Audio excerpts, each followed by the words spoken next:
Tiempo para analizar la actualidad en a buenas horas. Saludamos a David Godoy por parte del Partido Socialista. David, ¿qué tal? ¿Cómo estás? Hola, muy buenos días. Muy bien. Encantado de volver después del el parón veraniego, que en mi caso se ha hecho un poco Sí, largo, no porque yo no quiera, sino porque no hemos coincidido después exactamente. del parón de verano.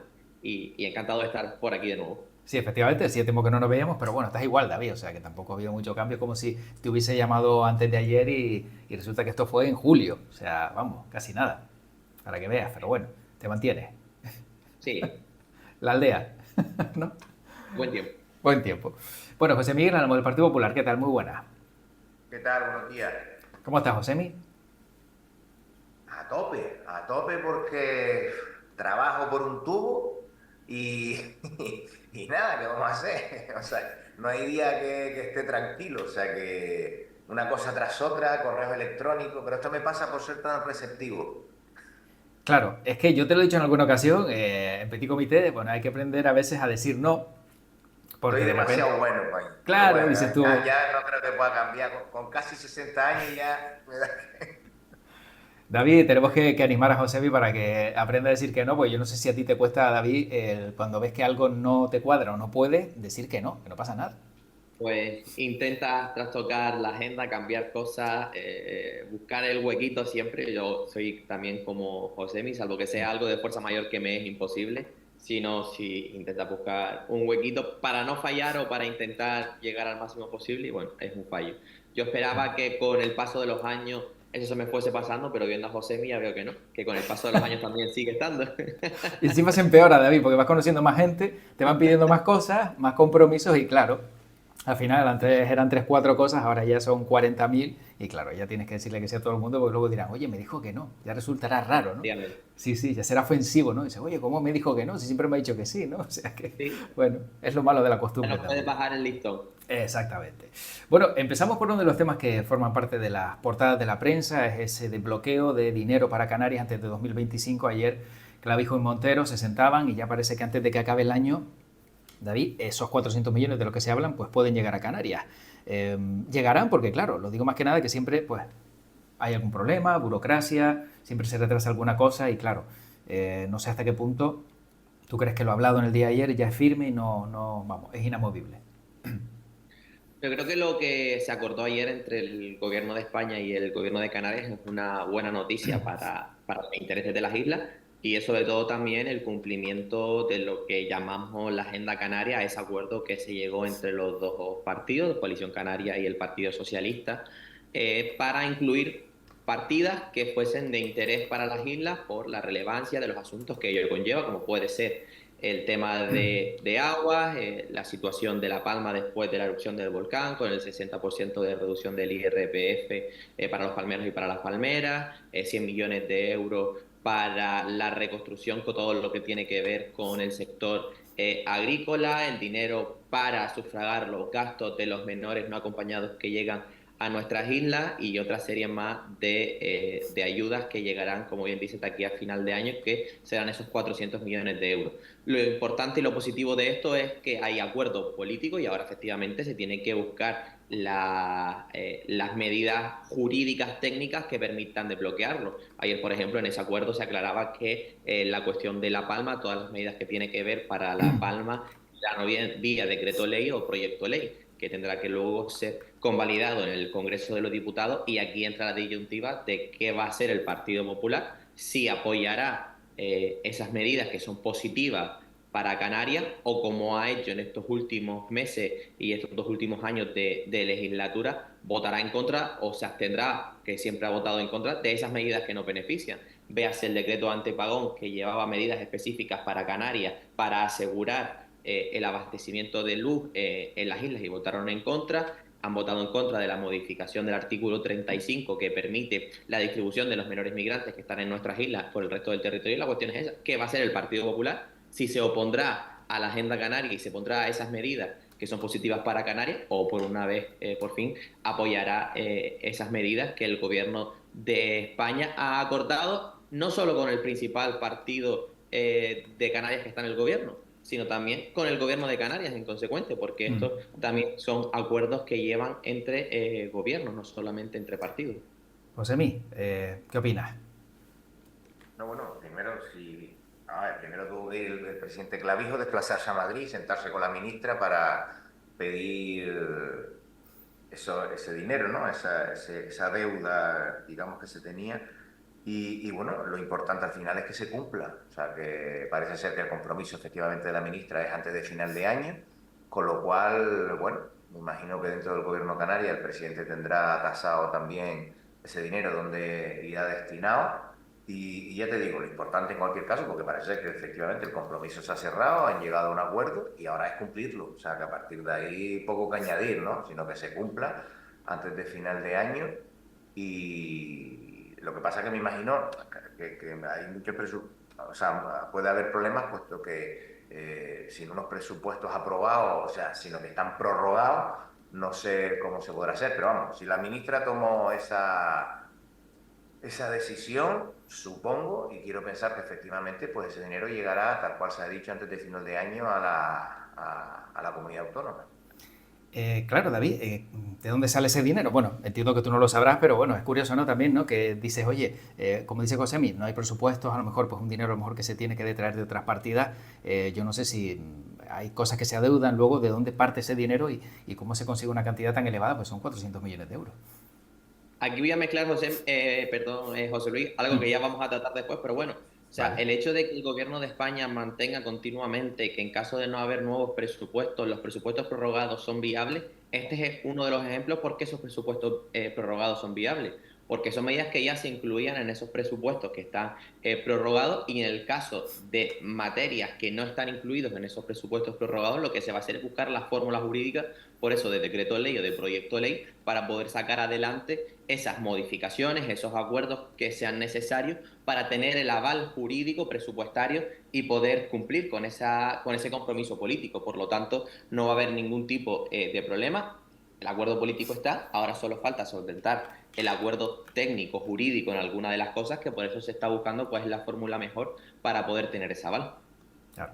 Lo que pasa es que es lo que decía yo antes, ¿no? Que a lo mejor dice, bueno, tienes el acuerdo político, pero luego se ralentiza por cualquier circunstancia burocrática o lo que sea, y el acuerdo político parece que queda deslucido, ¿no? Porque yo me he comprometido, pero luego no lo puedo llevar a cabo. Claro, y ahí es la responsabilidad de todos los partidos, porque Pedro Sánchez, el gobierno de España, continuamente también lo reconoce. El gobierno de España es un gobierno en minoría, tiene que buscar los acuerdos parlamentarios necesarios para sacar las medidas adelante. Si el Partido Popular cree tan necesario que, por ejemplo, el 60% de descuento del IRPF a los palmeros y las palmeras tiene que ser necesario, pero no tiene el aval presupuestario, pues que lo apoye en el Congreso de los Diputados, que apoye la medida cuando vaya a votación para que se pueda cumplir. Es tan sencillo como eso. Si el acuerdo político no es suficiente, sino también hace falta el acuerdo técnico-jurídico, basta con que voten a favor de ese acuerdo para que sea una realidad. Bueno, otro de los temas también importantes que ayer veíamos, ¿no? Que se ponía sobre la mesa es esa nueva norma o ese plan que tiene Feijóo para la inmigración que presentaba este martes y que parece que sube un poco el tono. Quizá a lo mejor, según dicen, ¿no? Algunos politólogos, para quitarle, ¿no? Esa, digamos, arma mediática que ha tenido siempre Vox, pero también para separarse un poco de la del Partido Socialista, porque él decía que ni buenos ni buenísimos o algo así, ¿no? Que era simplemente para que, oye, que España se la respeta, que España se viene a trabajar, etcétera, etcétera. Josemi, ¿tú cómo lo ves? No sé si has tenido oportunidad de por lo menos ver por encima en qué consiste ese plan, pero ya desde el Partido Socialista decía ayer la portavoz del gobierno que tiene un tufo xenófobo. Yo suelo tener un remedio rápido para estas cosas, afortunadamente como me muevo en la universidad siempre hay algún compañero especialista, ¿no? En derecho Vale. internacional, en temas de inmigración, con lo cual pues, por un WhatsApp esta mañana pues ya pedí opinión, ¿vale? O sea que en ese sentido vamos a ver. Yo creo que lo importante es que primero al menos hay un plan, ¿de acuerdo? Yo creo que desde el punto de vista político pues el tema de la inmigración está careciendo de planes, o sea, de una estrategia. Estamos viendo que Europa, por ejemplo, es un tema que en Europa no hemos sabido resolver todavía, el problema de la inmigración. Entonces, yo creo que desde ese punto de vista hay algo bueno, es decir, al menos es un plan. A partir de ahí, evidentemente, hay cuestiones que simplemente es que se cumpla con la legalidad. O sea, tampoco hay nada, o hay algunas cosas que sean nuevas, digamos, ¿vale? Entonces, yo destacaría esas dos cuestiones. A partir de ahí, hay cosas también que me preocupan que se ponen, pero que depende de terceros países. con lo cual pues tendrás que llegar a acuerdos bilaterales también, por ejemplo, por el tema de Marruecos, con lo cual tiene todas esas eh, premisas, ¿no? El plan, pero insisto, al menos hay un plan de inmigración, que es lo mínimo que hay que tener desde el punto de vista político. Más allá de eso, bueno, pues a ver si efectivamente también eso hace que tengamos la confianza de, porque al final esto, oye, de lo que se trata es para gobernar, ¿no? Y a ver si tenemos la confianza de los votantes, ¿no? De los ciudadanos y ciudadanas cuando hacemos público un plan de estas características. Bueno, por aquí nos saluda, que me había olvidado saludar, ¿no? En YouTube nos saluda Eduardo y también nos saluda por Twitch Martín King, así que saludos a ambos. Lo digo más que nada por si quieren dejar alguna cuestión o alguna pregunta. Y en el caso, por ejemplo, de lo que ha dicho José Mí, David, parece que en este caso el Partido Popular sí tiene un plan, pero ¿se puede interpretar que el Partido Socialista no lo tiene en materia de inmigración? Hombre, yo discrepo con Josemi, tener un plan no es suficiente, porque el señor Abascal, la extrema derecha en España, tiene un plan que es mandar los buques de la Armada a la Bueno, frontera para no sé muy bien qué hacer con esos inmigrantes y no pero bueno, solo, eso más que no, solo no es un plan viable, sino es un plan ilegal y que el propio mando del ejército han tenido que decir esto no se puede hacer. Por lo tanto, tener un plan no es suficiente, porque un Pero plan David, eso no es un plan, eso es una barra sí. basada. O sea, Eso lo opinarás tú, porque para Abascal es el plan perfecto. Por lo tanto, para el Partido Popular el plan perfecto es este, pero luego si entramos a la no, disyuntiva de qué tampoco digo que recoge, sea el plan perfecto. pero si luego entramos a ver el plan de Feijóo que recoge, también vemos que es imposible. Porque para empezar, hacer un carnet para ver quién es un buen español, quién recoge todas las condiciones morales de merecer ser español. Cuidado, porque a lo mejor nos damos cuenta que muchos españoles que han nacido aquí, que sus padres son de aquí de toda la vida de Dios, lo mismo no cumplen tampoco los requisitos que el señor Feijóo está poniendo, porque si nos vamos al idioma, lo típico de siempre, señalamos a los catalanes que no hablan español y que nunca en su vida han dicho ni una sola palabra en español, pero a lo mejor nos sorprendemos si vamos a lo profundo de Galicia y vemos como hay muchos gallegos y gallegas que tampoco saben hablar español o nunca se han dirigido a otra persona en español, por lo tanto, cuidado con lo del idioma.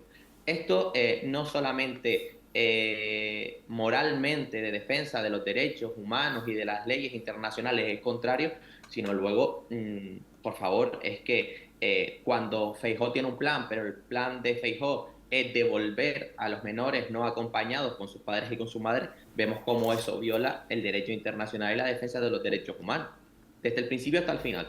Por lo tanto, tener un plan no es suficiente. Aquí lo que está claro es que el plan del señor Feijóo, del Partido Popular, es asemejarse cada vez más a la extrema derecha y a Vox para así que no le roben votos, porque vemos como en todas las encuestas Vox cada vez crece más, pero crece en detrimento del Partido Popular y el verdadero plan de Feijóo no es contener la inmigración irregular, sino es contener la fuga de votos hacia Vox. Ese es el único plan que tiene por ahora el señor Feijóo y que tenga mucho cuidado porque el plan puede que acabe siendo el de Ayuso y el del resto de varones y varonesas del Partido Popular de cargárselo como presidente del partido. Así que menos ocurrencias políticas de este calado en algo tan sensible como es cuando hablamos de personas directamente y de la defensa de los derechos humanos y de la situación de todos ellos. Porque yo entiendo que a nivel mediático, periodístico, sobre todo algunos medios, sea más interesante poner el foco en esas personas que vienen a delinquir, que vienen a cometer irregularidades. Pero yo, por ejemplo, que vengo y que soy de un municipio donde los inmigrantes en muchos de los casos han salvado puestos de trabajo, han salvado sectores económicos y que en la aldea, por ejemplo, convivimos marroquí, africanos, muchos latinoamericanos en la actualidad, junto con en su momento cuando vino una buena avalancha, y digo buena avalancha de personas rumanas al sector agrícola y convivimos todos con paz, armonía y nunca ha habido ningún problema ni de delincuencia ni de no saber convivir como sociedad. Por lo tanto, yo entiendo que a nivel informativo, periodístico, se ponga el foco en esas personas que sí vienen a cometer delitos, pero la gran mayoría y la realidad de los migrantes en nuestro país son personas que vienen a trabajar y a buscarse la vida. José Mí. No, bueno, simplemente incidir que efectivamente este tema de la inmigración, que yo creo que tiene que haber políticas de Estado y es algo que no hemos sabido resolver en Europa y en España pues tampoco. Yo creo que se presenta una serie de iniciativas que después evidentemente todo es discutible y desde ese punto de vista, si, oye, si es un plan que está trazado, está presentado, está valorado por los diferentes agentes que intervienen en el tema de la inmigración, desde el estamento judicial, pasando por todo lo que son servicios sociales, el tercer sector. A mí todo eso me parece fundamental. A partir de ahí hay aspectos que, insisto, también requieren acuerdos bilaterales, pero que después simplemente de lo que se trata en muchas ocasiones es de cumplir con lo que ya está establecido, con normativas que desgraciadamente no siempre se ha hecho. A partir de ahí, bueno, insisto, estas cuestiones después son los ciudadanos y ciudadanas los que al final dan la confianza o no, ¿no? Pero está claro que es un problema que está sobre la mesa, el tema de la inmigración, no un problema, o sea, un problema desde el punto de vista que está, en el que estamos desbordados, ¿de acuerdo? La inmigración no es un problema, lo que se convierte en un problema es las situaciones que se generan y el desborde, ¿no? que hay. Porque efectivamente David lo decía, ¿no? Que se refería al municipio de la aldea San Nicolás, me imagino, con el tema de la agricultura, y que en ese caso los inmigrantes, pues efectivamente, y se ha convivido perfectamente de la misma manera. Vamos a ver, si aquí, en esta isla y en esta ciudad de las Palmas de Gran Canaria, llevamos toda la vida conviviendo con la comunidad china, con la comunidad japonesa, con la comunidad coreana, con la comunidad hindú. Si es que somos un ejemplo en ese sentido, ¿de acuerdo? Claro, pero Aparte, desde el punto de vista bueno, de personas también de África, ¿no? Por nuestra situación geográfica y tricontinental entre Europa, América Latina, tenemos muchos, América Latina, Hispanoamérica, en fin, América del Sur, con lo cual yo creo que de lo que estamos hablando al final es algo obvio, es decir, cuando no se cumple desde el punto de vista legal, pues habrá que poner soluciones, pero eso nos pasa a cualquiera de nosotros si vamos a otro país también, es decir, en el fondo estamos hablando, pero nos hemos visto desbordados, ¿no? Y sobre todo en Europa, insisto, esto es un tema de política europea y sobre todo de política de Estado aquí en España, ¿no? ¿Y vas a decir, David, para cerrar este tema? sí, una cosa rápido para puntualizar, para que veamos el nivel, que no digo por José ni mucho menos, pero para que veamos el nivel de racismo que hay en este asunto, porque José me acaba de mencionar que en Las Palmas de Gran Canaria se lleva años conviviendo comunidad japonesa, comunidad china, coreana, pero nunca se ha puesto el foco ni el problema ahí. Se pone ahora cuando lo que viene son negros, cuando son personas negras que llegan en patera, ahí es cuando es el problema. ¿Por qué durante todos estos años, cuando la comunidad china y coreana o japonesa ha venido, no ha habido ningún problema y ahora sí? Por el color de piel, porque cuando hace 2, 3 años comenzó la guerra de Ucrania y vinieron a España 200.000 ucranianos, ¿por qué 200.000 ucranianos no era un problema, pero 60.000 personas africanas el año pasado sí era un problema cuando es 3 veces inferior el número de personas?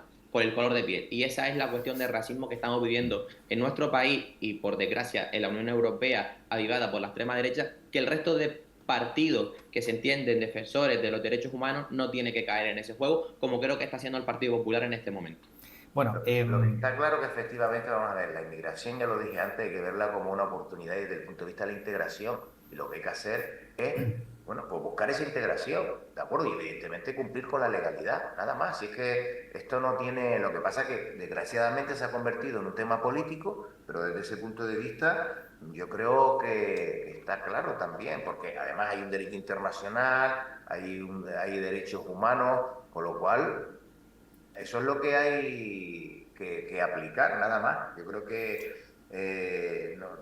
y el problema, hay un problema de fondo, que es que en general no se ha sido eficaz. Hay medidas que no han sido eficaces. Y eso es lo que hay que buscar, nada más. Bueno, y ojo, y evidentemente, insisto, que la inmigración no sea un problema de racismo ni xenofobia, ¿vale? sí. Yo al menos eso lo tengo muy claro, muy claro. Bueno, hay otro tema que no estaba dentro de los elegidos para el día de hoy, pero es que sí, hoy se está hablando mucho de ello y es esa cuota de autónomos que pretende elevar el gobierno de España, que ha generado pues tanta controversia y que ya asociaciones de autónomos, incluso sindicatos o hasta el propio socio de gobierno, Sumar, ha dicho que no la ve. En este caso Josemi, porque está hablando de una cuota que puede subir de 11 euros a, si no me equivoco, creo que era 400 euros en diferentes tramos y sobre todo, incluso aquel que cotiza o en este caso cobra 700 euros se vería abocado a lo mejor pues a pagar una cuota de 200 y pico, como es un ejemplo que ponía desde la Federación de Autónomos. Josemi, sobre todo lo que más se quejan los autónomos es, oye, seguimos pagando, seguimos siendo nosotros los que más aportamos, pero luego los que menos beneficios tenemos. No sé hasta qué punto esto puede generar, pues nuevamente una ruptura, ¿no?, entre la patronal o el sector de los autónomos y el gobierno. Sí, pues seguramente, porque a nadie somos a los normales, y suben el IRPF y ha subido en los últimos años, que da gusto y bueno, y después el gran problema es, claro, te suben las cuotas, los impuestos, para hablarlo claro, pero el gran problema es que también los gastos han aumentado, porque al final está todo más caro, desde el punto de vista del transporte, desde el punto de vista de la cesta de la compra, desde el punto de vista, es decir, el nivel de vida, que es algo que estamos arrastrando en Canarias también y en general en el sentido de la población que está en riesgo de exclusión social. Y para eso solo hay que ver todo el tema de los informes, ¿no?, de Cáritas. Por lo tanto, yo creo que evidentemente esto producirá, si se cumple, ¿no?, y si es verdad, pues fíjate del tramo que estás hablando, desde los 11 euros hasta los 400. O sea, vamos, eso es dinero. Eso es dinero, sí, insisto, son distintas subidas, cuando además el gran problema es que el nivel de vida pues también está todo más caro. Está todo más caro, con lo cual, hombre, para las personas que están ahí luchando desde el punto de vista y que son autónomos, pues me imagino que tendrán que sentarse a hablar las representantes de los autónomos y el gobierno para, aun cuando los socios, ¿no?, algunos de los socios del gobierno, o del PSOE en este caso en el gobierno, pues bueno, también está poniendo el grito en el cielo en ese sentido. Claro. David.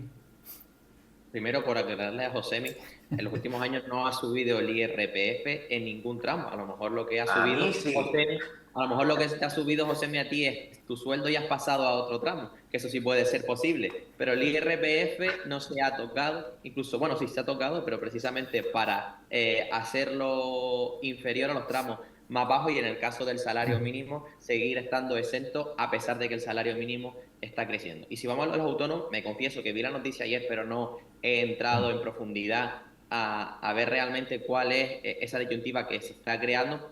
Y en el caso de los autónomos yo creo que independientemente de cuál sea la cuota, yo entiendo que cualquier autónomo está dispuesto a pagar siempre y cuando la correlación de beneficios sea positiva. Es decir, yo pago, estoy dispuesto a pagar, siempre y cuando entienda que esos beneficios que voy a tener a través del pago de la cuota de autónomo se verán incrementados, no beneficios, sino en protección social y en ganancia de derechos, como se ha hecho en los últimos años, porque yo siempre digo lo mismo.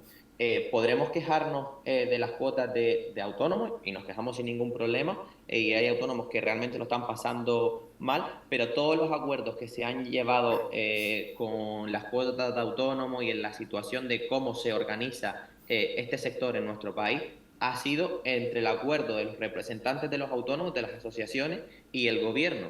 Esto lo desconozco, no sé exactamente cómo es en profundidad, pero yo sí que entiendo que tienen que ser subidas ajustadas a cuál es la situación y cuál es la realidad de los autónomos en nuestro país, que insisto, en muchos de los casos es bastante complicada y delicada para llegar a final de mes, para pagar las cuotas, para pagar los diferentes gastos que tienen. E insisto, cualquier autónomo entiendo, igual que cualquier trabajador, estamos dispuestos a pagar IRPF, a pagar impuestos, siempre y cuando luego la protección social y la defensa de nuestros derechos se vea incrementada en la misma correlación, sino al final lo que se crea es la desconfianza y que el sistema se rompa. Quizá uno de los temas precisamente que más ha disgustado, ¿no?, al colectivo autónomo es precisamente que es una subida que no lleva aparejada ninguna mejora, con lo cual es simplemente una subida que le va a suponer al gobierno casi 2.000 millones al año, pero en este caso, pues para los autónomos sigue todo igual. Si tienes un cese de actividad con un tiempo menor a uno indicado, pues te quedas sin prestación. Entonces, claro, sin presentar cuentas, etcétera, etcétera, sino simplemente porque tienes que cerrar por cualquier cosa. Tus cuentas van bien, tu empresa va bien, pero de repente tienes un familiar que pues es dependiente de repente y tienes que dejarlo todo. Pues todo eso al final te queda sin nada y eso es una de las cosas que dices completamente, ¿sabes?, desequilibrado, ¿no?, en la balanza, pero bueno, vamos a ver porque todavía esto es incipiente y veremos qué hay de cara al futuro. Sí. Al final este es un tema también de política, es decir, si queremos fomentar el emprendimiento, pues habrá que proteger a los autónomos también, es decir, va una cosa ligada con otra. Y a veces, que fíjate que en España nos quejamos muchas veces de que no, la juventud no se dedica a emprender, que la hay que se dedica y quiere asumir ese reto, ¿no? Pero claro, debemos de ponerlo también ya como políticas de gobierno, ¿no? Ponerlo lo más asequible posible para que haya emprendimiento y que no todo el mundo quiera ser funcionario, ¿me entiendes? Como muchas veces se dice que también, oye, es lícito ser funcionario, ¿de acuerdo? Eso es un servicio público al final. Pero que en cualquier caso, insisto, de lo que se trata y a lo que está atado este tema o a lo que va ligado, del tema de los impuestos a los autónomos y tal, es a que pueda facilitarse el emprender. Claro, efectivamente. Bueno, nos quedan apenas 4 minutos, 2 minutos para cada uno. David, parece que Pedro Sánchez ha vuelto a decir que está dispuesto a acabar la legislatura sin necesidad de que haya presupuestos y que las cosas van bien como para seguir así, que no hay ningún problema, vamos. Sí, lo decía antes, al final el gobierno de España está comprometido en presentar los presupuestos de cara al año 2026, del ejercicio 2026, pero el gobierno entiende que con los presupuestos prorrogados es suficiente para agotar la legislatura, no solo por los presupuestos, porque son unos buenos presupuestos, sino porque también hay que incorporar todos los fondos europeos que están pendientes de ejecutar hasta el año 2026, por lo tanto es otra fuente de ingresos extra con un plan que el gobierno de España tiene establecido para ejecutar todos esos fondos y sinceramente, más allá de las consideraciones políticas y la batalla política y dialéctica de si los presupuestos son necesarios o no, si luego vamos a la realidad de cuál es la situación del país con estos presupuestos prorrogados, vemos como España, y ayer lo decía el Fondo Monetario Internacional, no el Partido Socialista ni el Gobierno de España, el Fondo Monetario Internacional dice que España va a ser el país o de las grandes economías mundiales que más va a crecer este año y previsiblemente el año que viene. Vemos cómo con estos presupuestos prorrogados España está en récord de creación de empleo, de afiliaciones a la seguridad social y en la reducción del desempleo, y cómo vemos con estos presupuestos se sube el salario mínimo interprofesional y la gente gana más a final de mes, se controla la subida de precios y se hacen políticas que beneficien a la ciudadanía. Por lo tanto, Pedro Sánchez, cuando hace esa afirmación, está con toda la autoridad, porque así lo avalan los datos, de que es así. ¿Que es deseable tener nuevos presupuestos para articular nuevas medidas? Por supuesto, pero luego vemos cómo en el caso de las medidas de Canarias se buscan esas posibilidades técnicas jurídicas para aplicarlas. Por lo tanto, los presupuestos actuales son buenos para acabar la legislatura, para acabar el mandato en caso de que en 2027 tampoco se aprueben, así lo mantiene el gobierno, y no solo es una opinión del gobierno, sino que los datos así lo avalan y lo justifican. Josemi. Vamos a ver, si lo dice yo me lo creo, que va a llegar a final de legislatura. Pedro Sánchez, vamos, le sobra, vamos. O sea que, aparte que llevamos ya desde el año 23, creo, ¿no? Que están prorrogados los presupuestos. O No, sea, este es del año 23. ¿Perdona? Este presupuesto es del año 23, la primera Por eso, prórroga fue en Sí, el sí. 24. Entonces, bueno, pues yo me lo creo. Si él lo dice, está dispuesto a llegar. O sea, eso yo no lo dudaría ni un ápice.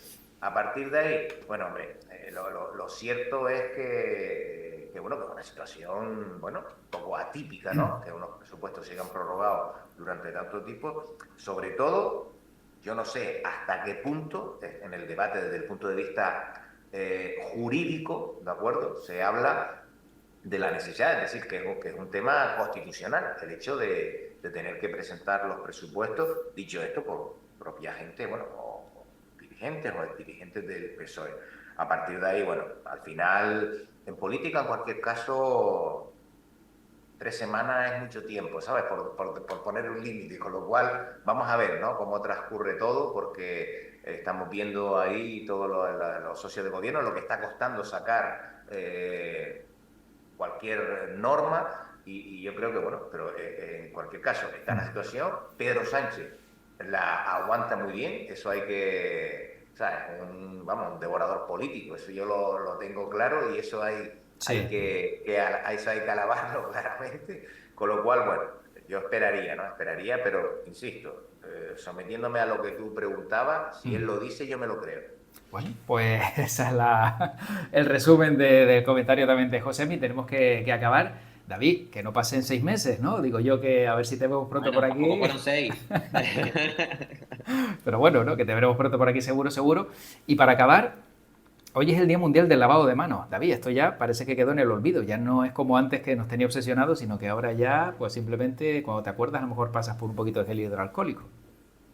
Yo la verdad, no recuerdo si era alguna manía que ya tenía cogida antes del COVID, pero yo siempre que entro a casa, lo primero que hago es ir a lavarme las manos. Eso es, siempre lo hago, ya sea en mi casa, sea en casa de mi madre, siempre lo hago. Incluso en el coche sigo manteniendo el gel hidroalcohólico, me lo pongo, de vez en cuando, es que me subo al coche y me pongo gel, lo tengo allí, me lo pongo con bastante frecuencia. Entonces, si hoy es el día del lavado de manos, yo soy una de las probablemente pocas personas que cumpla con el lavado de manos de manera habitual.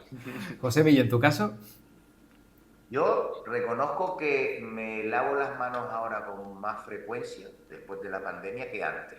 Antes tampoco es porque esté obsesionado ni nada, pero sí, sobre todo cuando tiene el trabajo que tiene uno, que está todo el día saludando, dando la mano, hay actos y tal, pues sí. bueno, no porque piense que nadie tenga las manos sucias ni nada, sino bueno, simplemente, y ya no solo por eso, sino en cualquier, no sé, me la lavo con más frecuencia, lo Sí. reconozco en el día a día, tampoco, no sé, serán 2 o 3 veces al día, ¿vale? Cuando llego a casa, por ejemplo, que vienes de la calle, me las lavo, en fin, porque al final, el otro día, muchas veces yo me muevo mucho en guagua, sobre todo los fines de semana, claro, las barras de la guagua, que ahí, imagínate, solo toca no sé cuántas personas, pues me lavo las manos después, Claro. cositas de esas. Nada, Sí. nada del otro mundo, en cualquier caso. De las pocas cosas que se puede decir que nos dejó bueno la pandemia, ¿no? Que por lo menos cogimos una costumbre a lo mejor y la hemos mantenido, o por lo menos, quizás no igual, pero sí en el tiempo forma parte de nuestra vida y de vez en cuando hacemos chun chun chun, una lavadita buena y se acabó. Bueno, pues tenemos que terminar. David Godoy, Partido Socialista, y José Miguel Álamo, Partido Popular. Como siempre, un placer tenerles por aquí. Cuídense mucho, lávense las manos y nos vemos pronto en este ratito de tertulia. Venga, Igualmente. Hasta pronto. Gracias. Hasta Un luego. abrazo.